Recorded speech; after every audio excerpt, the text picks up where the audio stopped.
Hello and welcome to this episode of the Ranting Atheist podcast. Today we'll be listening to the deconversion story of an ex-Christian who was raised religious, like they were very religious, and this is so crazy. Like they preached, they fasted, prayed, wanted to get closer to God, and all this was before 12 years old. Like, wow, this is really an awesome story. They figured it out very young, like it was all bullshit, and I know you will enjoy this story. So if you are yet to subscribe, please consider subscribing on Apple, Spotify, YouTube, and other places podcasts are available. Then check out the show notes for links you may find useful, including our Discord server. Would love to have you there.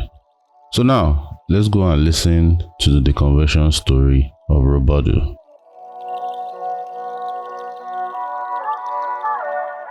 Hello, Robodu, and you are welcome to the story of an atheist. How you doing now? Hi, Ranting. I'm happy to be here. Yeah, it's good to have you. Thank you for having me. Yeah, so thanks for coming on to share your story. We need to hear more stories. So maybe they know say we dey here, and let other people like us know say when I know the grace, you're not alone. It's not not believing is normal. You need to normalize it. So you're welcome. Thank you. Yeah. So we are not alone on this episode. We have in our midst, as you are the guest, there's also a co-host who is also with me, who is going to anchor this. I am just here as a cabin crew official. So Obed is here with us. Obed, you're welcome back again. Oh, thank you for having me, Ranting. I mean, it's always nice to be here again. I think this is my second time on the podcast. So, yay me. Ranting, you should send me some wine. You should send me some because I'm returning, so you should send me some. Expired wine. Which one you want? Anyway, why not the expire? You should send me some aged wine from the south of France or from. You go manage Four Cousins, 4th Street, or Calorosi. Please. What do I look like to you? That's the problem with these heterosexuals. They're just always Easy, bro. Where to here? We don't idea. Please, we have guests here. We'll deal with it at home, please. Yeah, so Robert is taking charge of this episode. I will just be here as a listener. So, Obed, do I state the reason why, or you state the reason why is you taking over? Or perhaps you state the reason why. Perhaps you do that. All right. So, Robodu is a queer person, and Obed is also queer. I mean, the hetero here will just. I feel there will be questions you'll be able to ask that I won't be able to think of. So I believe it will be a good fit for you to handle this. Although, yeah, plus it was your idea, so let that be known. All right. So and plus, I mean, the gays are just better at everything. Let's just put that out there. Yeah. Okay. Yes, sir. Yeah, so hi everybody.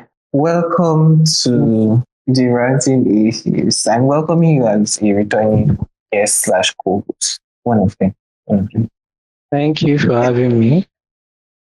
Okay, so Ranting always starts by asking the guests about themselves, to tell us about themselves and whether they are Gen Z, whether they are single or taking, all those plenty weird questions. Do you want to answer those questions?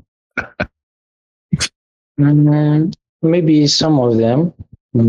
Okay. So, let's start with you. Let's start with the brief introduction. So, who is Robodu? Is Robodu a Gen Z person, a millennial, zillennial, Gen X or baby boomer? Is Robodu what else? Is Robodu married, single, taken? Is Robodu an atheist, agnostic, or somewhere in between? Somewhere. Who is Robodu, people? Hmm. Robodu is he's a Zoomer that's kind of like stylized Gen Z. Then he's an agnostic atheist at this point, like just somewhere in between atheist agnostic. It just I don't know. It keeps floating about, but yeah, agnostic atheist. Robodu is single. At this point, he's not searching, but if he comes, he comes. And yeah. Okay. So, Robodu, I'm just going to go right in. How did you get to that point where you became atheist or agnostic atheist? How did you get there? How did you land in that position? Okay. How do I want to start this? Okay, so I think somewhere around 2020 ending 2021, because there is this site I usually download books from. At least I used to, I got introduced to new ones. So like on the recommendations page, they usually show books and stuff. So I was going through the religion part of it, and I saw books by Charles Darwin. I saw The God Delusion. I saw no. At this point, I hadn't seen the book by Charles Darwin. I saw a book by an ex-Muslim. I forgot his name. The book was 20 Reasons Why God Doesn't Exist, and I was like, okay, I've heard of people like this before, atheists, whatever. Okay, I'll download it and read it. Then I opened the book that night, and yes, everything in it, I just every point that was made, I agreed. I was like, oh wow, this is actually true. It's actually true. It's just like, you know how your skepticism is at the back of your mind, but then something just triggers it, and you're like, okay, yes, this is true. I've always thought of this. This never makes sense. And yes, this is this. And, so I started digging more into atheistic reading, got into some Richard Dawkins. Yeah, got into some Richard Dawkins, The God Delusion, Christopher Hitchens. I only read one of his books for anything. And yeah, I think that's how I got here. So you came into atheism from like the new atheist kind of people, from the new atheist people. How nice. And so you're one of those people who who came into atheism from a scientific, you were convinced by science. How nice. You're one of the smart ones. But is there like a background to this science? Because you said you download books. So could it be that you were reading a lot at the time? So you do read a lot, just to be clear. Yes, more or less, yes. Okay. So is there like a background to your education that brought you into this love of reading or love of knowledge? Where did it come from? Well, I've always been a nerd, so to say. So it's not really been something. It's always been there. I've always liked to read, find information. Like there was a point when I was smaller, I would just carry my dad's phone, or maybe just take anybody's phone and start searching fun facts. Any interesting thing, I'll write it down. I can go on YouTube and spend hours on different kinds of videos, just writing down interesting, fun stuff, new knowledge. stuff like that. There was even a point I was obsessed with Greek mythology and what was this thing? The solar system. I had the whole book where I compiled knowledge on that. So it's always been something there, just interesting. Oh wow. Oh wow. So I'm in the company of one of those smart people. Now, so I'm seeing that you're like one of those people who were reading a lot. But I also think that atheism and atheism doesn't exactly happen in a vacuum, right? So how did was there also because how was your experience within religion? So did you start where did you start from? What religion did you start from? Islamic, Christian? What religion did you start? Or Okay. did you even start out none? I started out as Christian. Like when I was small, I was extremely religious. I used to preach and pray and fast, want to be close to God and whatnot. That was up until age maybe 12 or thereabouts. Then I don't know. It just kind of fell apart. So it wasn't really interesting to me. I don't know. I think one major thing that happened was we moved, like my family moved, so we went in the normal church that we used to be in. So, new environment, new everything, you have to make friends.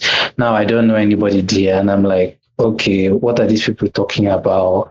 And I'm listening, and I'm like, what was all this? So it just kind of fell apart after they moved. So I was just like, okay, I'm going to church. Let me just be going. I don't really know. You get that kind of thing. Yeah, I do get it. It sounds very interesting. So, while you were going through this change, how were your parents? So, were they like in the know of this decline? If they knew, how did they take it? Did they just take it as it's a phase, he's going to go back to church? Did they even know about this? Like, how did they go? Well, they, I don't know. My mom was like, the day I finally told her, I was like, I don't believe in Christian theology. She was angry. She was like, what do you know? Why would you say that you don't believe in Christian theology? Is what she was like, if I want you to meet that you will follow. And I was like, okay. But my dad has always been level-headed. He's not really keen on those kind of things. Although he is also religious, but he's not really, overly religious like that. So it's not something that he's that phased about. Although he worries at times, but it's not something that he's that phased about. And yeah. Hmm. Oh wow. This is actually very interesting because now I'm now curious about your parents because I mean I have parents, right? African parents who are baby boomers, and if in fact now that they know that I don't go to church very often, even though I did go to church yesterday, they uh they are always going like, oh my god, you will not go to church, you this boy, I am praying for you, do you even pray, sir? That kind of you need to get serious with the Lord. So you mean you didn't have any of Oh, I did. okay. They still force me to go to church in a way, like at least when I am at home, because Okay. most of the time I'm in school, and I kind of made a walk around here, Mm. so I don't go to church when I'm at school. But when I'm at home, I still have to go sometimes. So the kind of thing. Just follow their rules. You're in their house, whatever, whatever. Hmm. So, just because I have to ask this question, if I don't, people would say I'm biased. Mm. Did you experience any form of hurt or um, anything that made you feel unwelcome within the Christian faith? Uh, well, yes, Okay, because can we talk about it? like it's like not really particularly, but like the whole framework of the religion itself. Like, as a queer person, religion is not your friend. So when you begin to realize, okay, I'm different from these people, but the entire framework you find yourself in says that there's something wrong with you, and you're like, okay, what is this? How can there be something wrong with me? I put myself in this. I like this. I worship, I believe. So how can there be something wrong with me? And you just realize the whole framework is set up against you. So that kind of hostility doesn't really work well.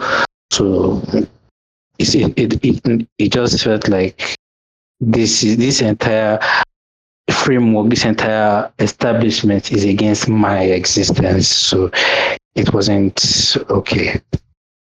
Hmm. But okay, so a lot of queer people find a way to like renegotiate their beliefs. I know I did.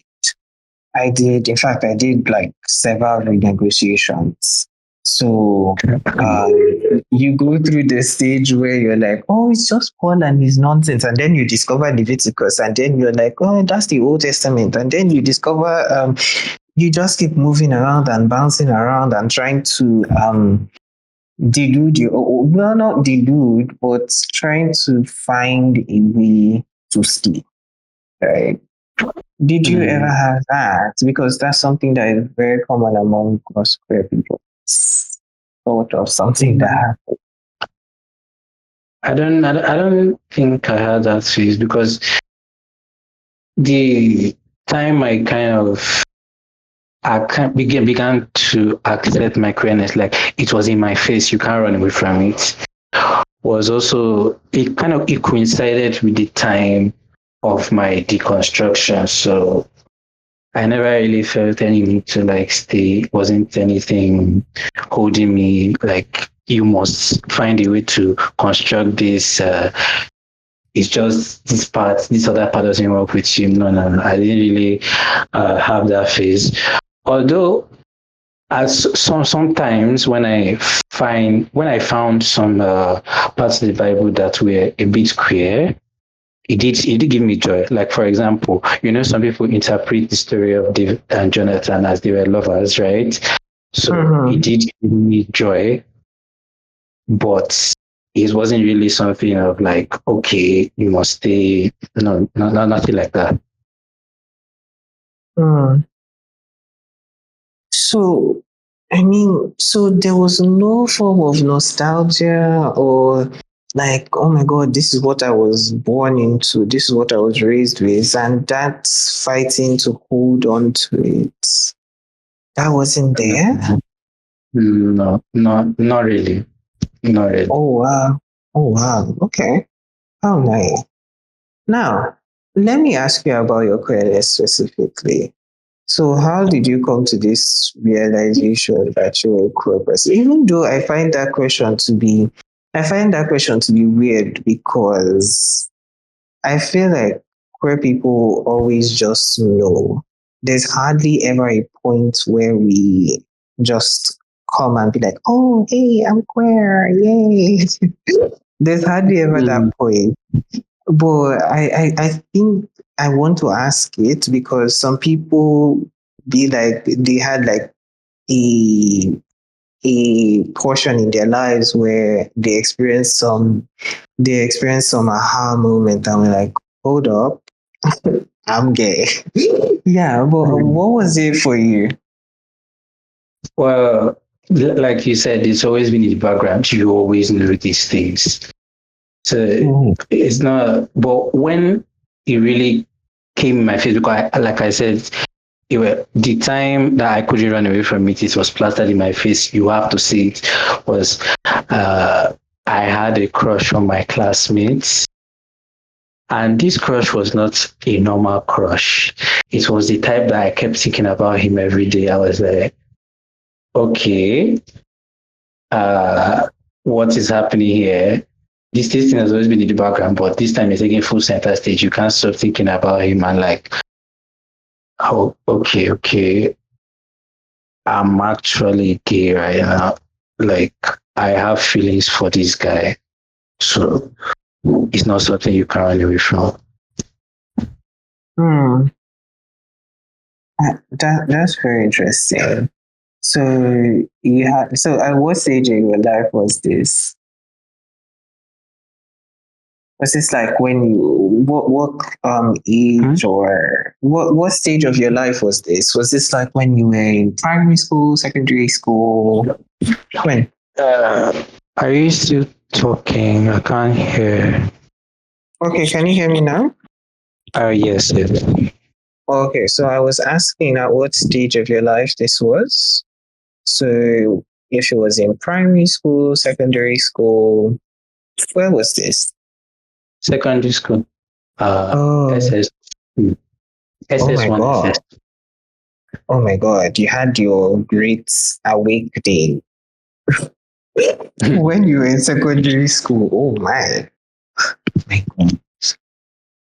You see, ranting. I'm going to call you into this conversation now. Yeah. When did you have your own sexual awakening or your crush My awakening? first crush. It was a family friend though. How old was I? Can you I was, imagine? I know I was in primary school. Yeah, I know say I You don't were like still in women. primary school. Yes, in fact, what am I will say? I think primary one, I knew I liked girls. So what I think I was 5 now when I knew I liked girls. Like the fuck. So, ladies and gentlemen, boys and girls, this is proof to convince you that the heterosexuals are prostitutes. This is proof. Ah, yeah. I was in primary one, if I remember well. Imagine, he was What was in her name? primary one. You see, here is Robodu, such an upstanding citizen. He was in SS2, Ranting, primary one. God, these don't have morals. You know, you mind them. All those atheists. But I'm going to come back to you now. Did you act on this crush? So if you acted on this crush, would they have? Sorry, say that again. I said in some ways. Okay. Like I didn't do anything.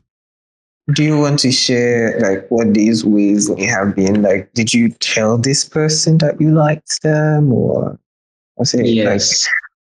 Oh wow, I how did that go? That's scary. Yeah, it was because Very it was scary. like he was giving me signs. I think he also kind of like, but you know how somebody can be struggling with internal homophobia and whatnot. But I did tell him, I wrote a letter to him, like where I told him, yeah. So it didn't turn out Oh wow, well. you wrote. He kind of, yes, I wrote a letter to him telling him it didn't turn out well because he kind of ignored the whole topic. Like till today, he doesn't talk about it, and I don't talk to him anymore because he's quite stupid for that. But yeah, I told him. That's quite interesting, actually. I mean, first crushes can be actually very, very formative. I'm actually sorry that the person actually ignored you because Don't worry about it. When my eyes yeah, cleared, I realized he's not really all that. So Hmm. But so I mean, there's the thing of having one crush, right?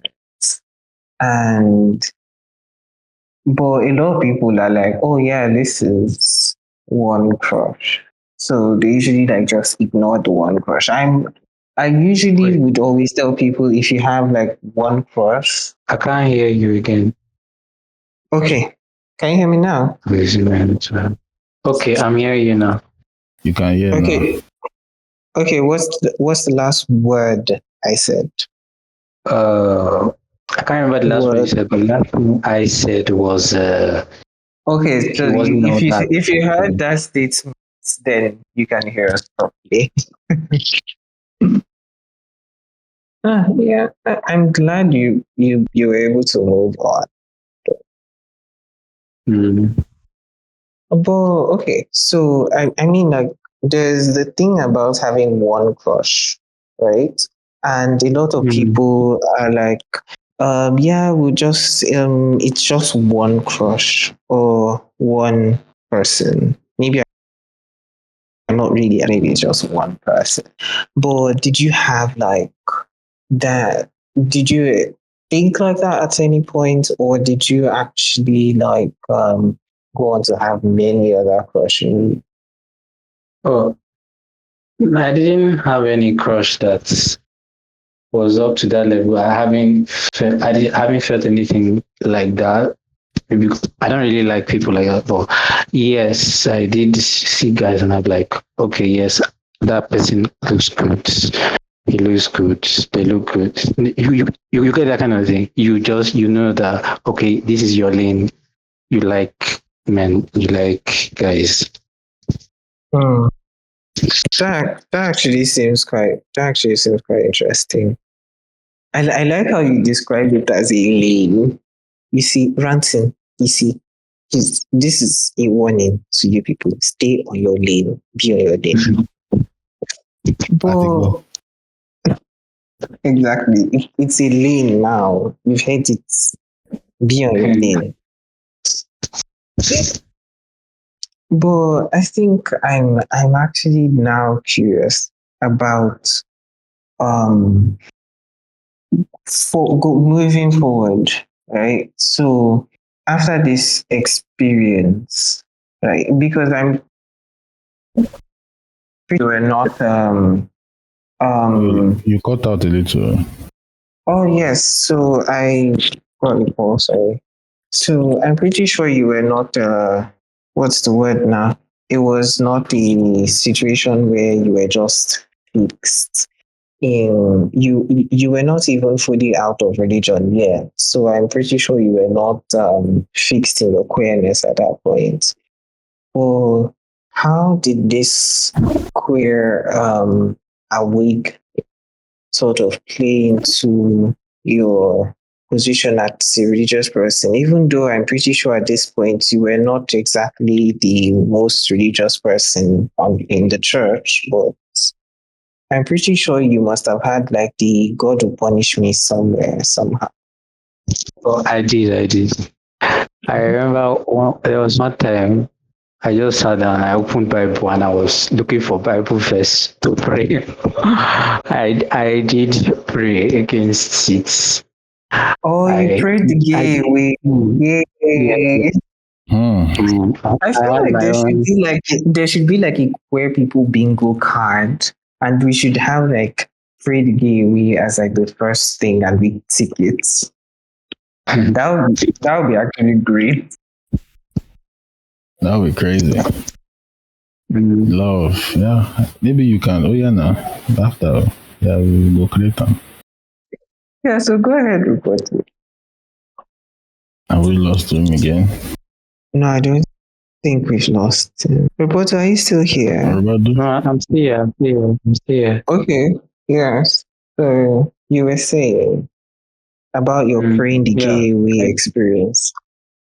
Uh, I prayed. I did my own personal fasting and then some other stuff that I can't really remember. Yeah, nothing happened, and I was like, okay, this is it. Carry your cross, whatever, move on. And yeah, Mm. But did you ever be like in this position where you're like, okay, I want to, while I'm praying the gay away, let me also, let me also be celibate, right? Because a lot of people come to that realization, or where they're like, oh yeah, this is not the will of God, but I can't change this. So shall I be celibate? Did you ever come to that point? Wow. And No, if you did, I how did long not did it come. last? I did not come. I'm no Hello. celibacy. Please, Ranting, get out of here. Take your horrible rotten mind out of this place. Please. Robodu is a very innocent somebody. Hmm? Don't come and spoil him Sorry. with your heterosexual mindsets. Please. Yes, so Robodu, as you were saying before, the atheist wanted to be funny. What were you saying? Well, we shall cut I the never, innuendo. I didn't really have a celibacy phase. I don't know. It's not something because up until this point, I only liked that one person, so it wasn't something hard to just stop or be like, okay, you're not going to do anything with anybody or whatnot. No, man, it was just okay. Nah, there wasn't really a celibacy part that I said I'll stop doing anything with anybody, whatever. Like I said, it coincided with the construction phase. So as I was breaking down this wall, I was breaking down this other wall. So there wasn't much to hold on to. Spare. You want to be celibate, you don't want to do anything with anybody. No. Hmm. Okay, so are there like circles where you are out? So I know that for queer people, coming out is not like a one-time thing. For a lot of us, we have to come out and then re-come out and come out again. It's almost like we spend most of our lives coming out. Yeah. But is there any circle where you are out? Yes. Like the first person I came out to was my online friend that time. Like he was from another country. We used to learn languages. So one thing happened when I came to this realization that I was like queer. I put my profile picture on my WhatsApp was a rainbow. Like Oh I wow. deliberately put it here to like send the message somewhat. I know that Nigerians don't really know these things, but I just put it there. And he saw it and he asked me, and I was like, yes. And he was like, he is too. And we're just like, okay. Me, I was like, I never really felt I could tell this to anybody. Like, I already know it in my mind, but this is the first time I'm voicing out. And he took it pretty well because, well, okay. Then I also came out to my best friends. Then one of them, she was really supportive. The other one is like a really religious person. So she's like kind of half leg in, half leg out. I don't know. Then my family knows, although my parents won't accept it, but it's them that know that one. I've chatted to them, so it's them that know. Then in my school right now, I don't know. I no, I'm not out to anybody here. Yeah. Oh my god. Okay, so I'm in shock, right? I'm in shock because for someone like me, it is almost okay. Let me start from here, right? Could it question? Could it be that the gays like language? Is that something that is there like an attraction between the gays and language? Um, Maybe yes. It's Mm. an avenue to express yourself. So Yes, I believe so. Oh, Ransom, so you see, I'm gay as fuck. Yeah, makes sense. You see, I'm gay as fuck. You see. So, see, language should be on the bingo card. Ransom, take notes. So, Noted. so the next question I have is, yo, you've got some audacity because I'm like, I'm trying to think about. So for me, my parents sort of know about my queerness. My family knows about my queerness, but even the knowing is like they look you side eye, right? And it is it was not even a voluntary thing. It was more an involuntary thing where I was forced out, right? But I'm like, you told your parents. How did that go? I want to know every detail. How did it go? Did they kill you? Did you die? Are you Oh, dead? Is this your spirits talking to us? possibly, yes. I remember when I told my dad because he's kind of like the person I was closest. So I texted him. I was like, Daddy, I've been struggling with this thing, but like I think I like guys and girls and whatever. I don't know. I just texted him. Then it was around night. So the next morning he read it. He didn't say anything.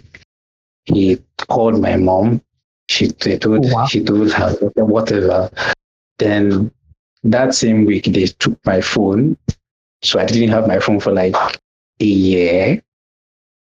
Then what again? Wow. I don't know, man. It Okay, so was I don't get the taking phone part. So what was that meant to do? hmm? You said So what was their rationale for taking the phone? they are influencing me by using the phone. So maybe it's the phone that is Oh, influencing me. Mm, okay. okay. Chai, you'll be all right. Mm. Okay. Okay. Because I knew that there must have been some friction. Because I'm trying to. But if you don't mind me asking, what generation do your parents belong? Generation X. Okay. Okay. Yeah. Makes sense. Checks out. Generation X. Yes, Checks. yes, yes. It really checks out. From I millennials and older, hopeless. actually, I don't think so. I think so. I think the X generation, it's they have they have like something that the millennials don't have. They have like this I don't know, but they just tend to operate a bit differently. So Usually surprisingly cool. yeah, well, they're a bit. I think growing up with having like a few Gen X cousins, I could see that they were very very they had like the flair in their heads. But now that I think when I see those my same Gen X cousins, I think they're a bit more calm, they're a bit more centered. They have like they sort of be like, oh, okay, let's think through this. What is happening here? It's not like the thinking is going to result in anything positive, but they will think through it. Millennials, though. I'm sorry, Ransom. I just have to You, throw you guys under the bus. you won't see me defending millennials outside, so please. Well, I think Gen Xers to an extent, in fact, I think I'd rather come out to like a Gen Xer than to a millennial if I'm being honest. Just based off of my interaction. But it's actually quite nice that your parents. But was there any like physical violence involved? Was there like corporal punishment? I No, hope there no, was. Oh, that's no, quite no, no. good. That's quite good. Oh, did they like have like a conversion thing? Because that tends to happen a lot as well. I know I did Did they have have a conversion thing. Did they like take you to church for deliverance? Did they? yes, Oh wow! How once, was that? but it didn't last because my mom didn't really say the thing that she brought me there for. Because no, it was at a point where I was having like I was kind of suicidal. I don't know. A lot of things went happened that period that I can't really place right now. But she just took me to church and I don't know. It didn't last. It was just like a one day something. The pastor prayed. He said, uh, "There's a woman doing you from whatever a dark woman that is doing you." I don't know. I don't know. But the thing didn't last. So that was really quick. So, yeah. Hmm, okay. Oh wow. So you were suicidal. So this. So you battled like. So do you mind me asking why you were suicidal? And please note that you can say no to this question. Mm, I think I'll pass. It was Okay. a lot of things, so I can't get into it. Okay. Okay. But this church experience where they told you that you had a woman doing you from the village, was it from the village or was it like was it a more sophisticated woman? So something like that from the village. Oh, she was from the village. Oh, from your father's side or your mother's side? I would bet I was your father's side. You are correct. Oh, that's the same script, all of them. Oh my god. Okay, so if we, I mean, did it sort of, at this point, were you like in the position where you believed in these things, even like remotely? Believe that these people could even see something remotely? Yes. Correct. So, no, no, no. Like I have believed that people can see, but Nigerian pastors have never made me feel they can see because the theatrics have always been funny to me. So I've never believed that what they are doing is real. I just believe it's maybe for show or just to get people hyped or something.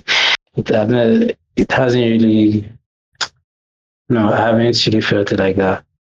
Like, you know how foreign movies portray visions and stuff like that, fantasy. Yeah, I've believed that. But whatever happens in Nigerian churches, no, no, not really. Hmm. Okay. So I think I'm going to move on to a different section, a different line of questioning. Now, how has the queer experience been living in Nigeria? Because here we do see like a lot of violence against queer people. We just a few weeks ago, I think it was 2 weeks ago, about a week ago, we saw what happened to Bobrisky, and subsequently, we saw that Bobrisky was moved to a maximum security prison. We see what is happening here in Nigeria, the violence that goes on against and discriminations against queer people. But how has it been for you? How has the queer experience been? Well, it's the lonely experience. You Okay. just have to, you have to survive. Well, so what I have going for me is that, as I'm still in school, so I can use that to distract myself. The shege is much, so it takes your mind off a lot of things. But when you're on your own, you just realize that this is a really sad way to live. Like, you see people like you getting beaten up, assaulted, and all sort of things. And man, it doesn't sit well with you. It just feels off. It's not okay. Hmm. Yeah. But I assume you haven't faced any of the violence, have you? Well, not really violence. Besides one of my ex-classmates or someone like that threatening to beat me. I don't really know the full story because he said it through my friend. So I don't know. Besides that, no, not really. Oh wow, I'm so sorry you had to endure that kind of rhetoric. No, so don't It's worry. The person is not okay. I don't even know them. Like I haven't spoken to them before. The thing is that they don't even know. They just assumed that I was queer and then threatened me through my friend. So they are not a relevant person. I don't wasn't something to be scared about. hmm. Okay, so based on what you're saying now, I have to ask you, are you outwardly queer in a way that you can't pass off as in a way that once people see, they're like, oh, there's something up with this guy. It's a bit Uh, fruity. Is that you? well, in a way, yes. It's not. It's Okay. like I can pass sometimes for a straight person, but like the way I walk, people always say that I walk like a them, so they Hmm. immediately feel okay, something is up with him. I have some fem mannerisms, and yeah, but overall, I think I could pass. Although it's kind of sad in a way when you're trying to just cover up and pretend, but yeah, I think I can pass mostly. Hmm. Okay, so now I'm going to ask you about being someone with feminine mannerisms. Forgive me, I don't enjoy using the term femme very much. Okay, Okay. um, so I assume that growing up we're also feminine presenting. Why Hmm? growing up were you also feminine presenting? So in some ways, yeah. Okay. So for me, as a feminine presenting person, I had like weird experiences of oh boy, you know go waka well, that sort of Okay. thing. Yes, yes. Right. That In fact, happened. I even had like I had some a teacher in primary school did like a campaign to start calling me for the students to start calling me boy girl. Oh, so sorry about that. Oh no! It was like years ago. I think I was in like primary four. In fact, and I did primary four like twice. I did primary four like Mm, twice, and I think this was even like the first primary four or primary three. One of them. It should be like my first. Well, it was the first school I attended. First primary school mm. I attended the elementary school before that. I'm wondering how was the experience for you growing? Well, there are sometimes they'll be like, you talk too much, you talk like a woman, you walk like a Mm, girl, stuff like that. But it wasn't too bad. It wasn't too bad. Yeah. Although I remember that there were times that my mom would, if I sat down across my legs, she would shout at me like, "Sit like a man," and stuff like that. But I've never allowed it to get to me. So, mm, okay. So you didn't allow it to get to you. mm, Sorry, I'm struggling with that. because I'm like, okay, it's one thing for you to be like the frog who was thrown into a hole and was trying to, while they were trying to bury the frog with every what do you call it? With every heap of sand they throw into the hole, the frog shakes up and jumps on the sand until eventually got to the top, right? It's one thing for you to be like that, and it's another thing for you to not have been affected by these things entirely, or not have allowed these things to get to you. Because I'm like, did you have are you an only child? Let's start.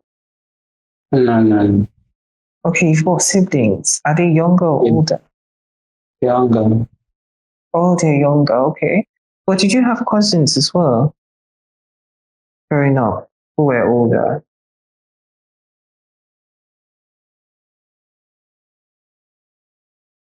Robodu, can you hear me? Uh, are you still there? Yes, I'm still here. Can you hear me? Branson, can you hear me? I can hear you. Is okay. Mike, can you? Okay, that's good. Okay, so I was asking if you had cousins growing up. Like around me? Uh-huh. No, no, not really. Okay. But did your parents have like external influences that would be like, oh, you should try to control your son before he goes in the quote and unquote wrong direction? Was that a thing? Mm, no, I've always been like somewhat of a how do you put this thing, like an apple or whatever in the house. So yes, how I can describe like this. When you're always known, like I'm known for being the smart person in the house. So they kind of like brush over every other thing. So nobody really has any problem with me, if you Yeah, understand. yeah, I do. That's quite good actually. I mean, I'm so glad that you actually have him. I'm sure it must have cushioned your childhood a lot. And I think it is a breath of fresh air to actually hear of queer people who are growing up with in loving homes, free from discrimination, especially within the home, where the home is actually a safe space. And it is actually quite, I must admit, I was shocked when you said you had like such a good relationship with your dad to the point that he was the first person you told that you were queer. I mean, that was quite shocking. It was Mm, quite shocking to me, but I'm glad that was the experience. Okay, so Ransom, how many more minutes? We have been here for like 51 minutes. So Okay, okay, so we should begin to wrap up, should we? ask as much as you want. Let's do. Okay, Let's, because okay, okay, so but I mean, I'm very intrigued by your story. I mean, your experiences are. I think your experience is like one of those experiences that um we should actually document as part of queer joy. Queer joy, not because you did not encounter issues caused by your queerness, but queer joy because somehow you happen to have like a queer story that is very, very different and almost unique from from a lot of people. from a lot of people's story of queerness. Yeah, I get that. Like when you hear stories of people that were kicked out and stuff like that, I get that. I am lucky in that regard. So, Hmm. Well, let me ask you this question, right? So, among your peers, right, among your friends in school, maybe people you interact with, how has atheism shaped your interaction with these people? um, how has it shaped my reaction with them? Mm-hmm. Or do Well, they even know you're atheist? I don't think I asked that. everybody that knows I'm queer knows I'm an atheist.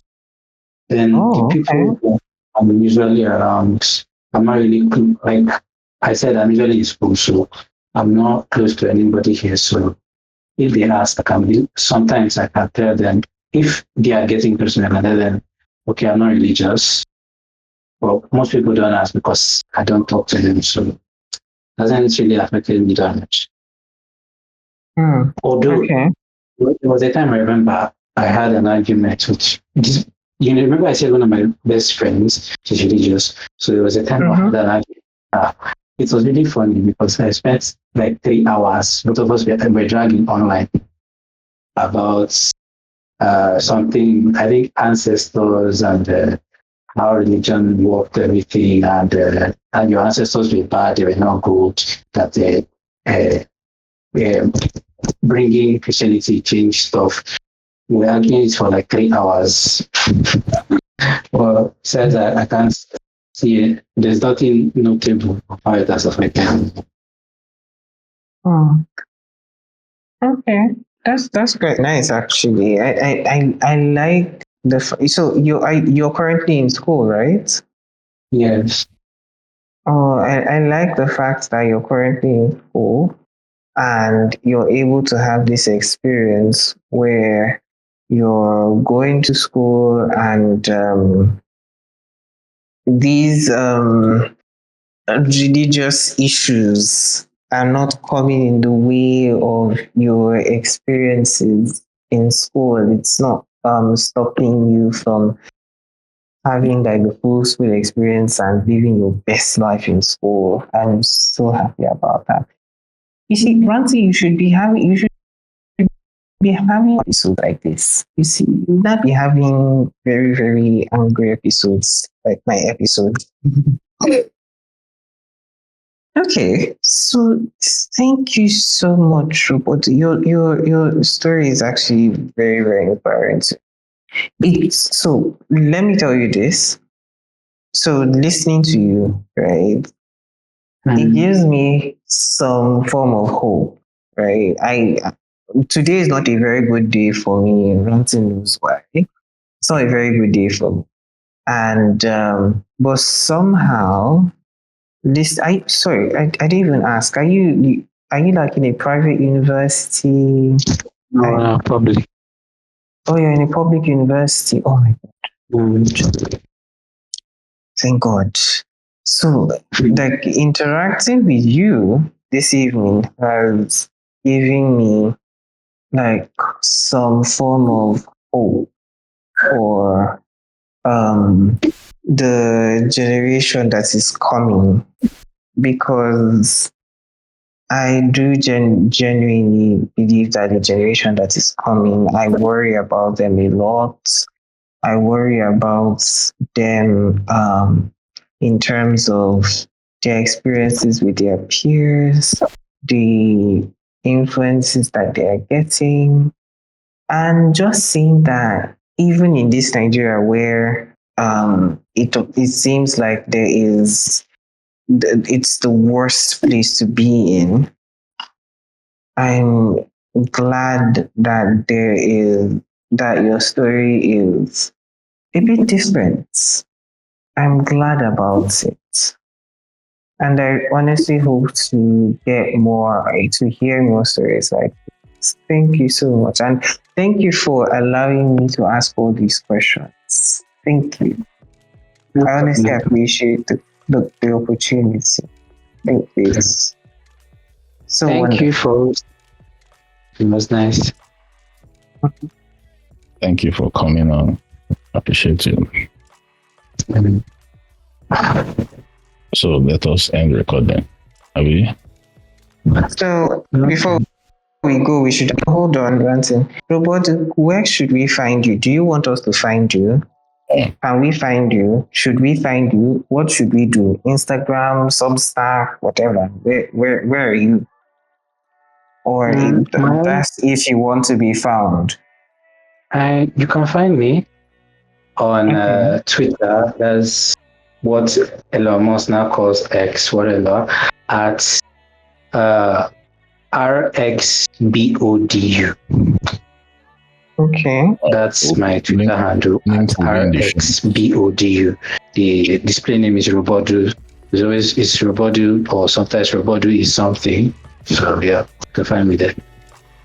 Okay. So Ranting would have links in the show notes, will it be? Yeah. Okay. So I'm sure we can end the show. Shall we end the show? How do we end the show, sir? The end.